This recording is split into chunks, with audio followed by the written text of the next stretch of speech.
I think that you're seeing to the poor, and to the very least, the most is given. There's 1 billion people that live on our planet on less than $1 a day. And we've all seen, because of the charity adverts and everything, the issues and the plight of the world. And poverty kills in the third world. There's malnutrition, and it kills in a different way in the first world. But it's very clear how famine kills, for instance, in Africa.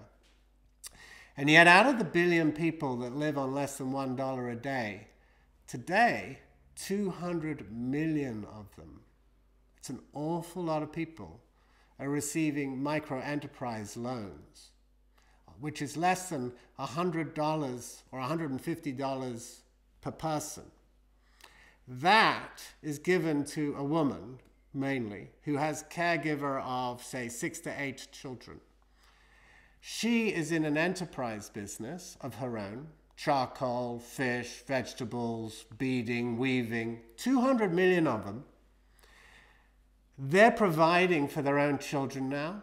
The kids are going to school. And those 200 million out of the 1 billion are social entrepreneurs in the poorest of the poor places. So are they hearing more accurately rather than where they were before microloans were created? Before microloans were created, they would be expecting to receive charity.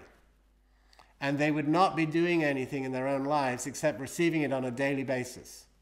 And we would have to feed on a daily basis, and feed on a daily basis, and put a Band-Aid on a very large hemorrhaging wound. Today, 200 million women receive microloans, and not do they just receive it. 98% of them pay them back within a year. That is unheard of in the banking system in England or America. But in the slums of Africa and India and Bangladesh, 98% of them paying back. And then we hear in ourselves even more accurately when we ask another question. And so a lady like Ingrid Munro, who has an organization called Jamie Bora, she's from Sweden. She has 200,000 people in her microloan program in Nairobi. 2% of them were not paying back. 98% were paying back. And she said, well, why aren't they paying back?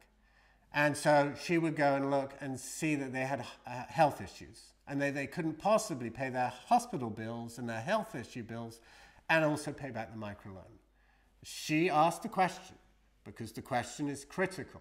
What would happen if I put healthcare insurance or life insurance on a microloan to the poorest of the poor people on our planet? And she did. So she decided she was going to put 34 cents per family healthcare on the microloan wrap to the poorest of the poor. And what happened was that the 34 cents per family times 200,000 that are in her program fractionally go to the hospital every single month. The hospital that was before had no way of getting medical supplies, was dire, was wretched, is now flourishing because of the sustained giving of the 34 cents times 200,000 per month. 100% of the women received microloans with healthcare, so that now 100% are paying them back. And yet Obama and the Congress, which is made up of very smart lawyers in the main, they're still trying to figure out, how does America not spend 17% of its GDP on healthcare items, where most people have premiums that they cannot afford to pay, and when they do and they go into hospital, they're still having to pay more? And why did 12.5 million babies get born in America last year without healthcare? So which one of these situations is actually the first world, and which one is the underdeveloped world?